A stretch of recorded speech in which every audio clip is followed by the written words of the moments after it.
नमस्कार दोस्तों, स्वागत है आपका आरके वर्ल्ड में। दोस्तों, हम लोग फाहियान द्वारा भारत में किए गए यात्रा विवरणों के विषय में देख रहे हैं। फाहियान जहां जहां गए उन्होंने उन स्थलों के विषय में अपने यात्रा वृत्तांत में लिखा है। मेरे कई ऐसे व्यूअर्स, कई ऐसे मित्र हैं जो मेरे वीडियो को देखने के बाद संदर्भों को नहीं समझ पा रहे हैं।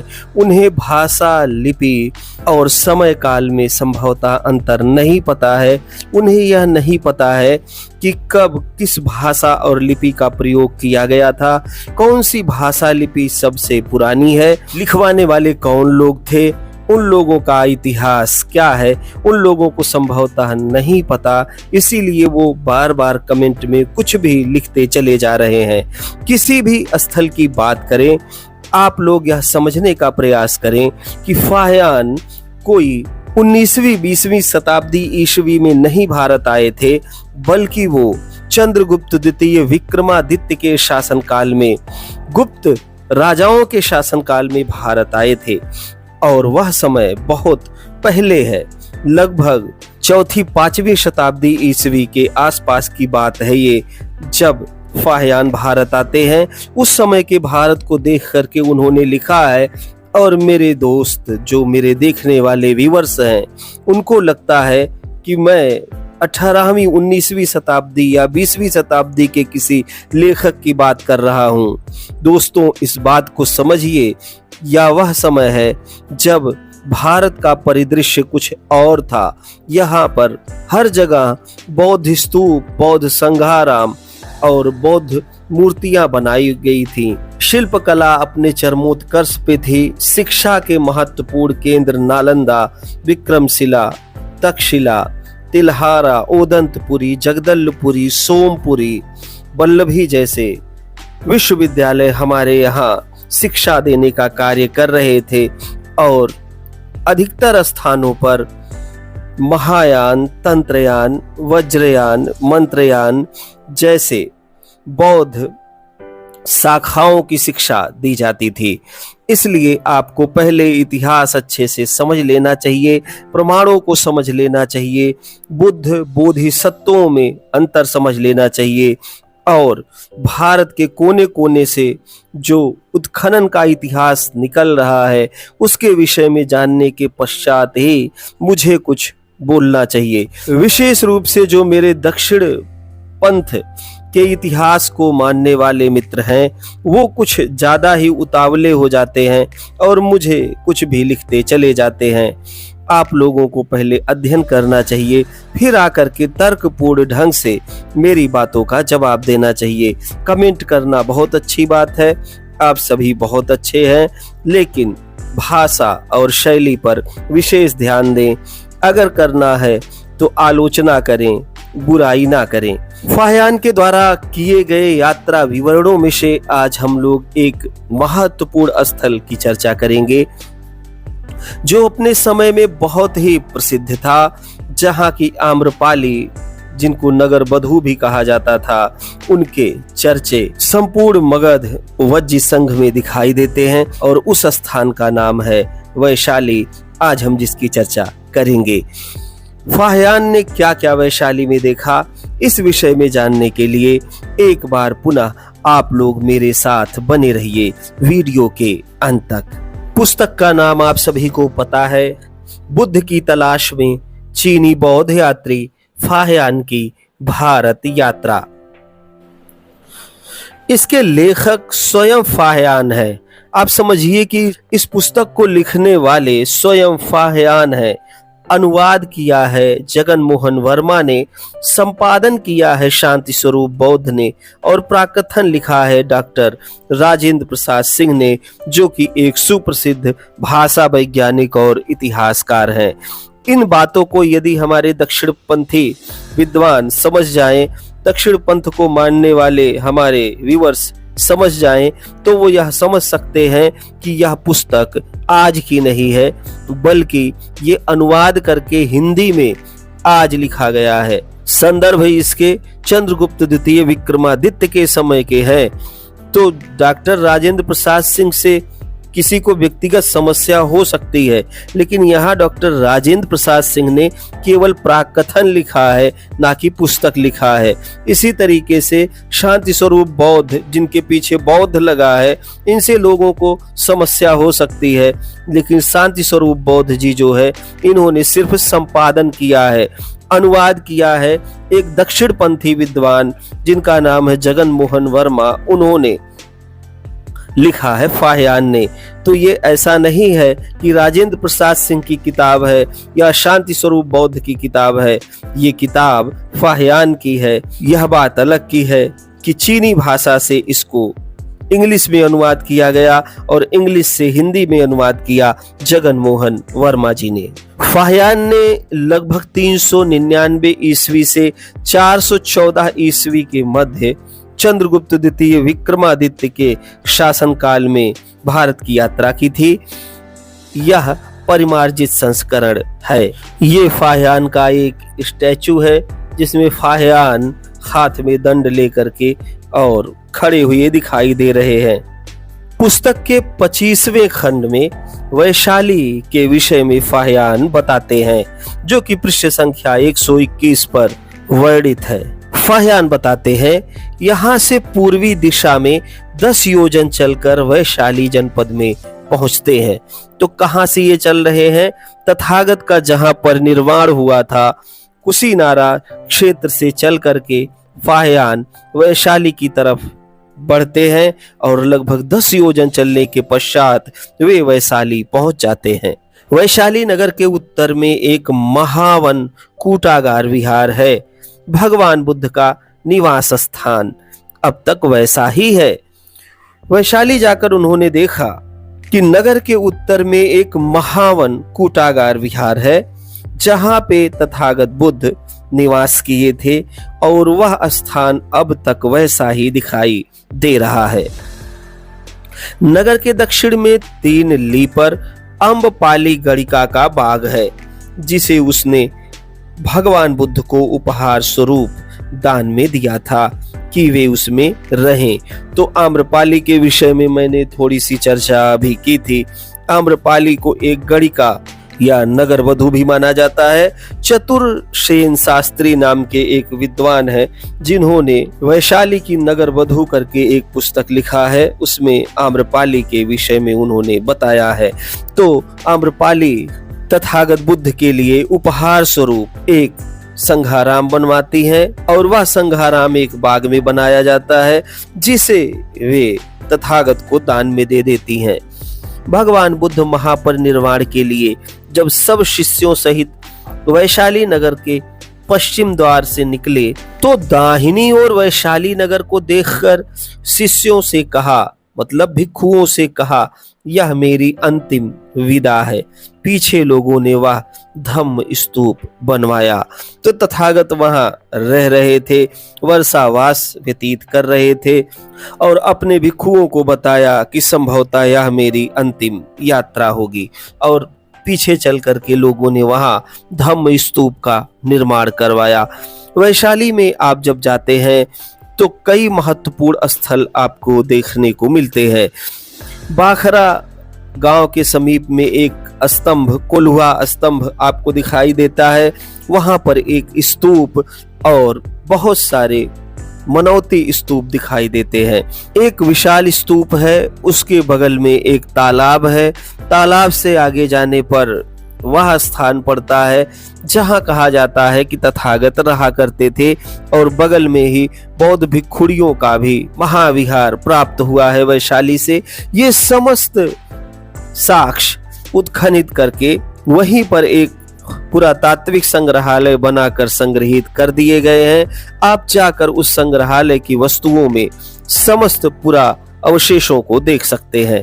फाहियान बताते हैं, नगर से पश्चिमोत्तर 3 लीपर एक स्तूप धनुर्वाण त्याग स्तूप नाम से है।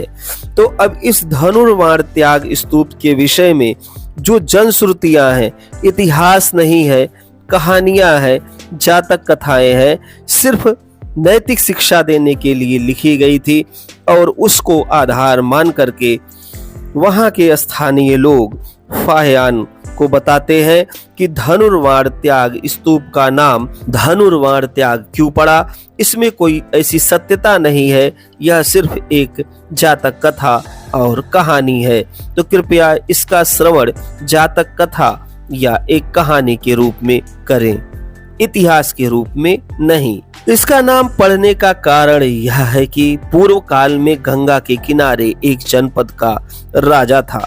राजा की छोटी रानी ने एक मांस पिंड जना। बड़ी रानी ने द्वेष से कहा कि तूने कुलक्षण जना है, और तुरंत एक लकड़ी की मंजूसा में रखकर उस पिंड को उसने गंगा में प्रवाहित कर दिया। तो ये कहानी भिक्षुओं के द्वारा, वहां के स्थानीय लोगों के द्वारा फाहियान को बताई जा रही है कि इसका नाम धनुर्वाण त्याग क्यों पड़ा, क्योंकि इसके पीछे जो कहानी है उसके अनुसार एक राजा थे, उनकी 2 रानियां थीं। छोटी रानी ने एक मांस पिंड को जन्म दिया, जिससे कि बड़ी रानी ने द्वेष करते हुए यह कहा कि तूने कुलच्छड़ जना है, और तुरंत एक लकड़ी की मंजूषा बनवा करके उसमें उस पिंड को रख करके गंगा में प्रवाहित कर दिया। वैशाली में यह है अशोक द्वारा लगवाया गया स्तंभ, जिसके ऊपर सिंह बैठा दिखाई देगा। ये सब मनौती स्तूप दिखाई दे रहे हैं छोटे छोटे। ये है बड़ा वाला स्तूप जिसके विषय में मैंने अभी चर्चा किया। इधर की तरफ वो तालाब है, इधर की तरफ महिला भिक्षुड़ियों का संघाराम है, और इधर की तरफ तथागत आकर के वर्षावास बिताया करते थे।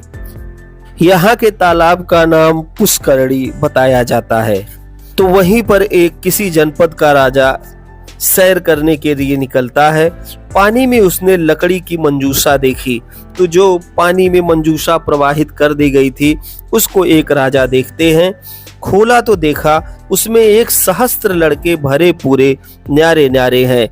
अब ये केवल कथा है, कभी भी किसी संदूक में भ्रूण को रखने के पश्चात उसमें बच्चे नहीं हो सकते हैं। ये सिर्फ एक कथा है, और लोग फाहियान को बता रहे हैं कि धनुर्वाण त्याग स्तूप नाम क्यों पड़ा है। राजा ने खिला पिलाकर उनको सयाना या बड़ा किया। वे बड़े साहसी प्रचंड समर में देशियों के विध्वंसक थे। होते होते अपने बाप राजा के जनपद पर उन्होंने चढ़ाई की। तो बच्चे जो है वो साहसी भी थे और लड़ाके भी थे, इसलिए उन्होंने अपने पिता के राज पर चढ़ाई कर दिया। राजा इससे बहुत घबराया। छोटी रानी ने घबराने का कारण पूछा, तो राजा ने जवाब दिया कि उस राजा के 1 सहस्त्र पुत्र अतुल साहसी और प्रचंड हैं। तो रानी से वो बताते हैं, जो उन्हीं के पिताश्री हैं, वो बताते हैं कि जो सामने वाला राजा है उसके 1000 बच्चे हैं, और वो पुत्र आकर के हमको पराजित कर सकते हैं, मेरे जनपद पर आक्रमण करना चाहते हैं, तो इसी से भयभीत हूँ। तो छोटी रानी ने कहा, राजन घबराइए मत, नगर के पूर्व की दीवार में एक ऊंचा बारजा या अटारी बनवा दीजिए। जब शत्रु आएंगे मैं बारजे पर से सबको लौटा दूंगी। रानी ने जैसा कहा था उसी के अनुसार किया गया। शत्रु आए, मतलब 1000 पुत्र आए। छोटी रानी बारजे से बोली, तुम मेरे बेटे हो, क्यों अनरीति उल्टी करते हो? शत्रु बोले, तू कौन है जो कहती है कि हमारी माता है? छोटी रानी ने कहा, विश्वास ना हो तो मुंह खोलकर इस ओर देखो। तो छोटी रानी से वार्तालाप करते हुए उन 1000 पुत्रों ने बोला कि तू कौन है और कैसे हमारी माता अपने को कह रही है? तो फिर छोटी रानी ने कहा कि एक काम कीजिए, आप सब मुझ पर विश्वास कीजिए और मुंह खोलकर मेरी ओर देखिए। छोटी रानी ने दोनों हाथों से स्तनों को दबाया। प्रति स्तन से 500 धारा निकली और उन 1000 लड़कों के मुंह में पड़ी।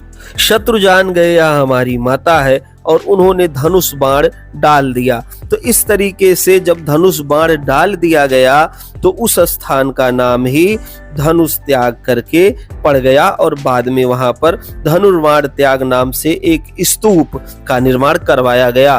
तो दोनों पिता राजा, मतलब जिसने जन्म दिया था और जिन्होंने पाला था, उन दोनों पिता राजाओं ने इस पर ध्यान किया और पच्चेक बुद्ध या प्रत्येक बुद्ध हो गए।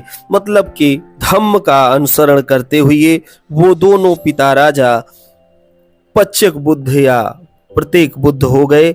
यहाँ पर आज भी दोनों प्रत्येक बुद्धों के स्तूप विद्यमान है, तो वही दोनों बुद्ध बन गए जो दोनों पिता राजा थे।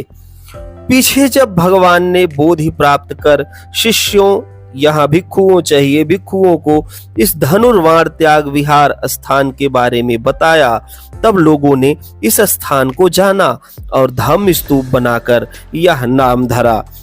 तो जैसे ही पता चला कि यहाँ पर दो ऐसे राजा थे जिन्होंने 1000 बच्चों की देखभाल की थी और इस तरीके से उन्होंने त्याग किया था, तो उस स्थान पर 2 बड़े स्तूप बनाए गए और धनुर्वाण त्याग विहार भी वहां पर बनवाया गया। वे हजारों छोटे लड़के भद्रकल्प के 1000 बुद्ध हुए, तो जो 1000 छोटे लड़के थे वो सब 1000 बुद्ध हो गए, 1000 ज्ञानी हो गए। भगवान बुद्ध ने इसी धनुर्वाण त्याग स्तूप के पास जीवनाशा त्यागी। भगवान बुद्ध ने आनंद से कहा, मैं 3 मास में महापरिनिर्वाण प्राप्त करूंगा। तो वैशाली में ही तथागत ने आनंद से कहा था, थेर आनंद से, भिक्षु आनंद से कहा था कि मैं 3 महीने के अंदर महापरिनिर्वाण को प्राप्त कर लूंगा। मार राजा ने आनंद थेर को मोहित कर लिया और वह भगवान से संसार में अधिक रहने के लिए ना कह सके। तो इस तरीके से तथागत ने वहां पर यह कह दिया था कि मैं जल्द ही महापरिनिर्वाण को प्राप्त हो जाऊंगा। वैशाली में ही थेर आनंद के कहने के कारण महिलाओं को संघ में स्थान दिया गया था। तथागत ने वहीं पर पहली बार महाप्रजापति गौतमी, यशोधरा और कई ऐसी महिलाओं को जो चल करके आई हुई थी कपिलवस्तु से, उन सबको संघ में रखने की बात कही थी और कहा था कि इन महिलाओं को भी संघ में रहने का पूरा पूरा अधिकार है। यहाँ से पश्चिम में 3-4 ली पर एक धम्म स्तूप है, तो 3-4 ली दूरी पर एक और धम्म स्तूप दिखाई दिया। किसको? फाह्यान को। भगवान बुद्ध के महापरिनिर्वाण के 100 वर्ष पश्चात वैशाली के भिक्षुओं ने विनय के 10 शीलों के विरुद्ध आचरण किया।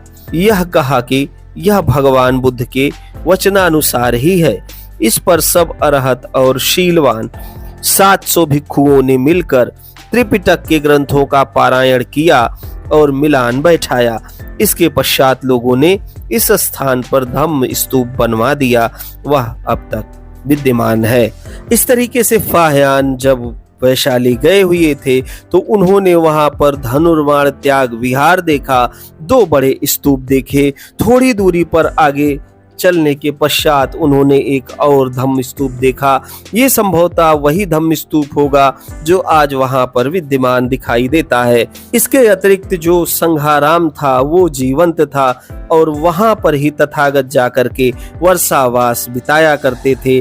आम्रपाली जैसी सुंदरी महिला भी धम्म के प्रभाव में आकर के संघ में प्रवेश कर जाती हैं, उपसंपदा ले लेती हैं और पवज्जा उपसंपदा के पश्चात वो श्रामरेणी बन जाती हैं और धीरे धीरे करके अरहत पद को प्राप्त करती हैं और उनको भी निर्वाण की प्राप्ति हो जाती है। तथागत जब वैशाली गए हुए थे तो वहां के जितने राजकुल के लोग थे सब लोग तथागत के अनुयायी बन गए थे। यहाँ तक कि वज्र संघ के समस्त लोग तथागत के अनुयायी बन चुके थे। ज्यादातर लोग उपासक उपासिका होने के साथ भिक्षु भिक्षुणी श्रामरेण आदि बन करके तथागत के साथ चल रहे थे और धम्म का प्रचार प्रसार कर रहे थे। धम्म चक्र गतिमान हो रहा था। वहीं पर तथागत की अस्थि मंजूषा भी रखी गई थी, जिसको बाद में चल करके पटना विश्वविद्यालय के विद्वानों और काशी प्रसाद जायसवाल शोध संस्थान पटना के विद्वानों द्वारा संयुक्त रूप से उत्खनन करके निकाला गया था।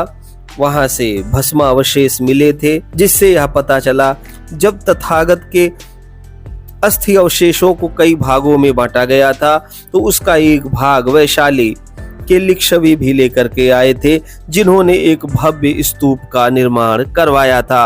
इस तरीके से आज हम लोगों ने यह जाना कि फाहियान जब वैशाली गए थे तो उन्होंने वहां क्या क्या देखा था और कौन कौन सी कथा को सुना था। आज के लिए बस इतना ही। वीडियो कैसा लगा मुझे कमेंट करके अवश्य बताएं। वीडियो में अंत तक बने रहने के लिए आप सभी लोगों का बहुत बहुत धन्यवाद।